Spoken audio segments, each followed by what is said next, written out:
In a previous video I talked about Jing, which is the first of the three treasures. In this video I'm going to talk about Qi and Shen, which are the second and third of the three treasures. Now if you missed that first video, it'll probably be over on the right or the left, or you can just type it in and look up Jing and it'll come up. And you can find out where we started with this conversation. So, to start off where we left off before, the analogy of the candle to illustrate the three treasures is what I use to really illustrate this concept so that you can see it and really understand it in a tangible way. So to recap, we have a candle which is made up of the dense physical substance, the wax and the wick, and we have the flame, and then we have the heat or the light that's put off by the flame. In other words, we have the purpose of the candle. The purpose of the candle isn't the wax of the wick. The purpose of the candle isn't to sit there. The purpose of the candle is to have a big, bright flame that puts off a lot of heat and a lot of light.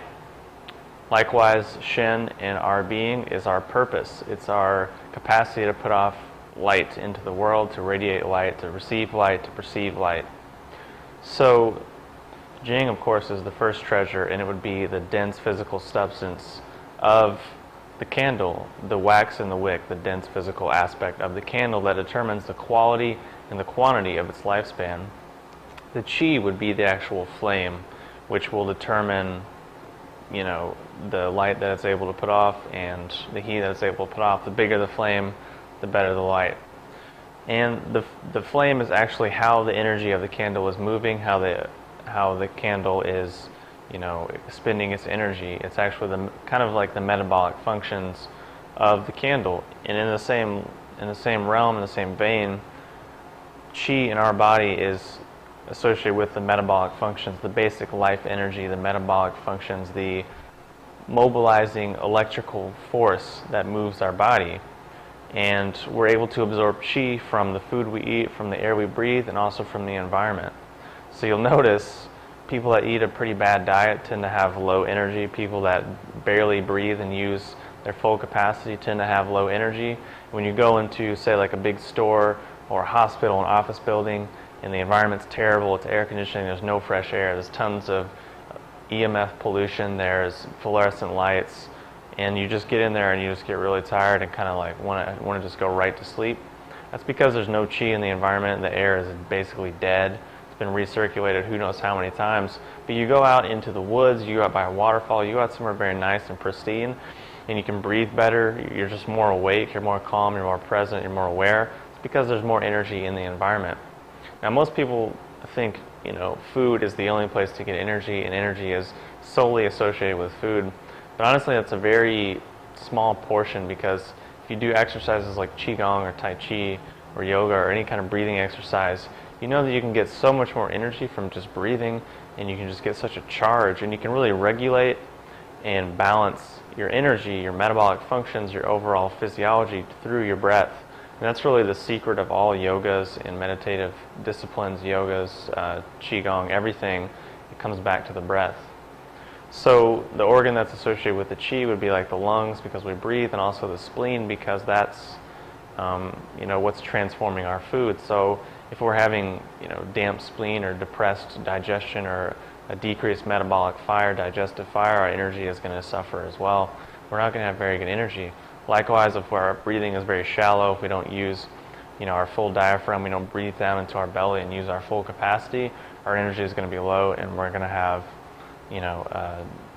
suboptimal functioning. So that's Qi, that's the flame. The third treasure, which is really the point of the other two treasures, the point of building the other two treasures, because like in the candle, the point of the candle is the light and the heat that's put off by the candle. Likewise, the Shen is our mental, emotional, spiritual aspects to our being, associated with our psyche and our spirit. And Shen is often directly translated as spirit, and is said to be stored in the heart. Because in Chinese medicine, each organ stores a different aspect of our psyche, of our being. And this is how this whole mind-body connection thing, in my mind, is a total joke and is a farce, and is just the product of a mind that's still fragmented and still sees reality as little bits and bytes. Whereas it's not that the mind and body are connected in this view, it's that it's all one thing, meaning if your liver is out of whack or one organ's out of whack, that part of your psyche is going to be out of whack, and you balance that psyche, you balance the organ, vice versa.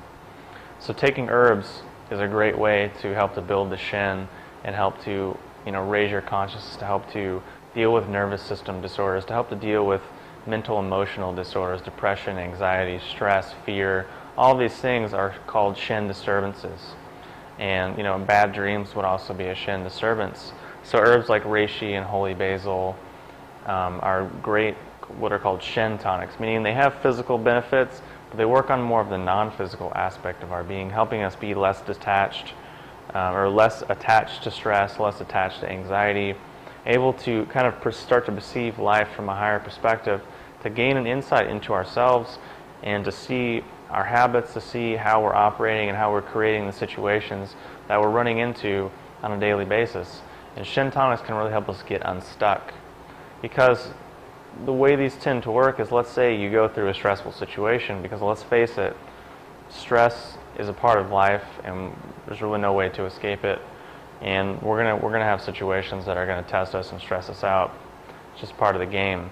But what these Shen tonics allow you to do is remain calm and a bit detached, to where you still feel the stress, you still register all the emotional responses, but you're able to have a little bit of detachment. You're able to be rooted in a calm, present awareness, to observe what's happening and to not be so caught up in the drama all the time.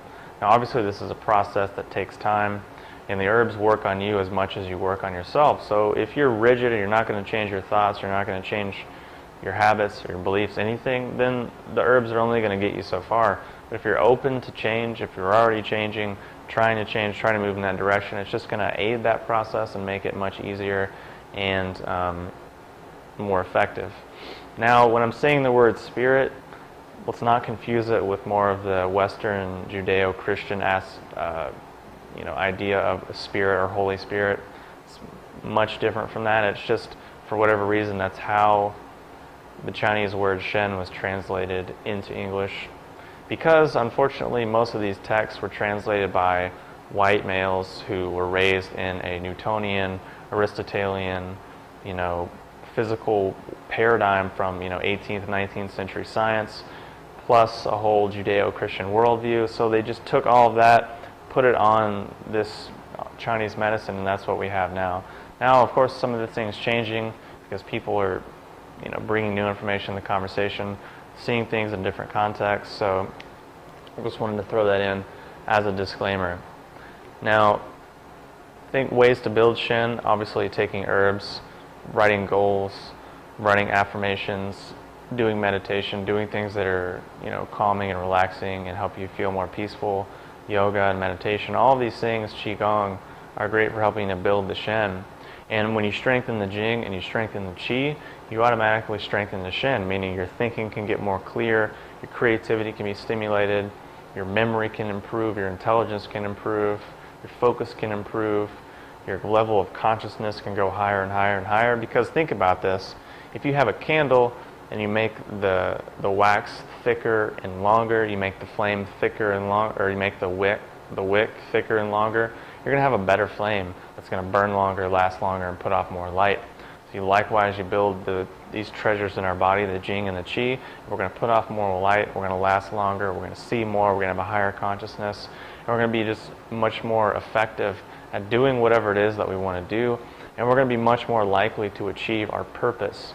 Because just like the flame's purpose is to put off light, the Shen is our purpose as well. It's something that we have, something that we need to discover and bring forth into the world, which is why it's stored in the heart, and why the heart is always associated with higher consciousness, higher virtues, and dharma, if you want to call it that, or one's purpose or mission in life. So those are the second two treasures. Of course, in the previous video I talked about Jing. You can see that. I'll post a link to it below, or you'll see it in the related videos. Qi, again, is the metabolic functions, that everyday, day-to-day energy that we have. Shen is, of course, these higher functions of our being, our mental, emotional, spiritual aspects of our psyche.